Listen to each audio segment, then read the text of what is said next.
სპორტის ახალი ამბები. კახა გელაშვილთან ერთად რადიო იმედის ეთერში.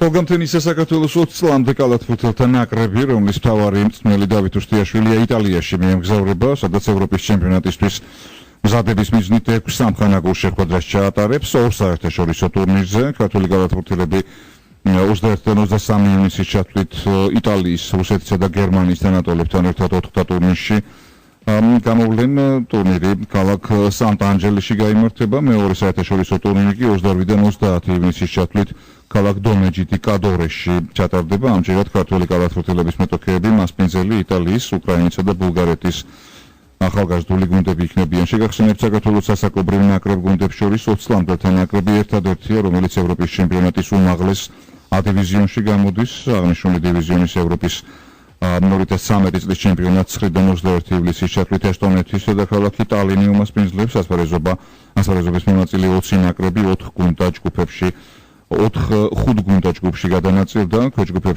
ქვეჯგუფში საქართველოს ნაკრების მეტოქეები იქნებიან სერბეთი, ლიტვა, გერმანია და საბერძნეთი. პირველი ჯგუფური ეტაპის დასრულების შემდეგ მედლებისთვის ბრძოლას პირველი 4-ეული განაგრძობს. ბოლო ადგილოსნები ერთ ჯგუფში გაერთიანდებიან და A დივიზიონში დასარჩენ ერთადერთ საგზურს 2 წრედ გაითამაშებენ. პირველ ადგილზე გასული გუნდი A დივიზიონში დარჩება, ხოლო დანარჩენი 3 B დივიზიონში გადაინაცვლებს. საქართველოს 15 წლამდე ძიუდოისტთა ნაკრება უნგრეთში გამართულ პრესტიჟულ საერთაშორისო ტურნირზე, ევროპის თასზე, ვაჟთა და გოგონათა შორის საერთო გუნდურ ჩათვლაში პირველი ადგილი დაიკავა. ქართველმა ძიუდოისტებმა 4 ოქროს, 4 ვერცხლის და 5 ბრინჯაოს медаლი მოიპოვეს. ნიკოლოზ კობაიძემ 40 კილოგრამში, შათირ შერაზადიშვილმა 66-ში, ოთარ გოგიძემ 73-ში და ამირან წიქორიძემ 91 კილოგრამ კატეგორიაში ევროპის თასი წაუგებლად ჩაამთავრეს და შესაბამისად ჩემპიონები გახდნენ.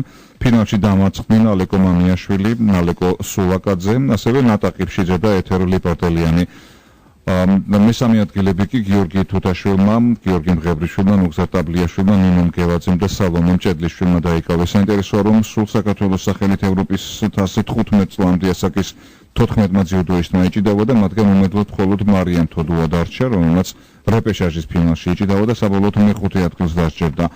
აქ შეგახსენებთ, რომ ეს ის ასაკობრივი გუნდია, რომელიც 2015 წელს თბილისში გასამართი ევროპის ახალგაზრდული ოლიმპიური ფესტივალისთვის სპეციალური პროგრამით ემზადება.